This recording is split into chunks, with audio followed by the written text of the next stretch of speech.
Hello বন্ধুরা, তোমরা সবাই কেমন আছো? আশা করি ভালো আছো। আমরাও ভালো আছি। তো মেয়ের আজকে স্কুল ছুটি মানে আজকে আমি ওকে স্কুলে পাঠাইনি। আজকে ওদের স্কুলে ছিল গ্র্যান্ড পেরেন্টস প্রোগ্রাম, মানে ঠাকুমা ঠাকুরদা দাদু দিদিমা এদেরকে নিয়ে অনুষ্ঠান ছিল। তো এদের মধ্যে কেউই ওর নেই, সেই জন্য ওকে পাঠাইনি। ও স্কুলে গেলে ওর মনটা অনেক খারাপ হয়ে যেত। ও ছোট্ট কিন্তু ও অনেক কিছুই বোঝে, ওর মনটা খারাপ হতো, সেই জন্য ওকে আর পাঠাইনি।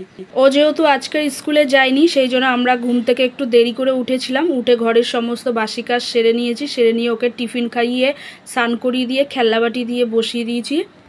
তো তারপরে আমিও টিফিনটা করে নিলাম, মুড়ি নুন দিয়ে জল দিয়ে ভিজিয়ে খেয়ে নিলাম। তারপরে চলে এলাম রান্নাঘরে, রান্নার জোগাড় করে বসিয়ে দিয়েছি রান্না। ভাতও ফুটে গেছে, ডালও ফুটে গেছে। এখানে আলু ভাজা কেটে রেখেছি। আজকে খুব সিম্পল রান্না করব, ভাত ডাল, টমেটোর ডাল আর আলু ভাজা। তো আমার টমেটোর ডাল আর আলু ভাজা হয়ে গেছে। তো আমার রান্না হয়ে গেছে। তারপর দেখলাম আমার হাজবেন্ড ইলিশ মাছ নিয়ে হাজির হয়েছে। তারপরে বলল এটাও রান্না করে ফেলো। তা আমি বললাম আমার তো রান্না হয়ে গেছে। তো বলল তো কি হয়েছে, এটাও রান্না করে ফেলো। এমন করে আবদার করে বলল যে আবদার আর ফেলতে পারলাম না।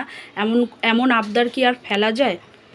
যেহেতু আমরা দুজন মানুষ খাবো, ওই জন্য 3 পিস মাছ নিয়ে নিয়েছি ভাজা করার জন্য, আর 2 পিস মাছ নিয়েছি ইলিশ ভাপা বানানোর জন্য। বাদবাকি মাছ ফ্রিজে রেখে দিয়েছি, কালকে কিছু একটা বানাবো। আর কড়াই গরম হয়ে গেছে, কড়াইয়ে তেল দিয়ে মাছগুলো ভাজা বসিয়েও দিয়েছি।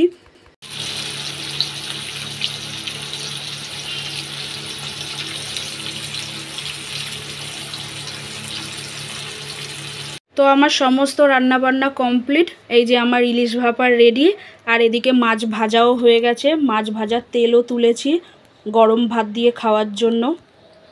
তো চলো ভিডিওটা এই পর্যন্ত। যদি ভালো লেগে থাকে অবশ্যই লাইক শেয়ার কমেন্ট ফলো করতে ভুলবেন না। এখনকার মতন টাটা, সবাই ভালো থাকবেন সুস্থ থাকবেন, সবাইকে টাটা।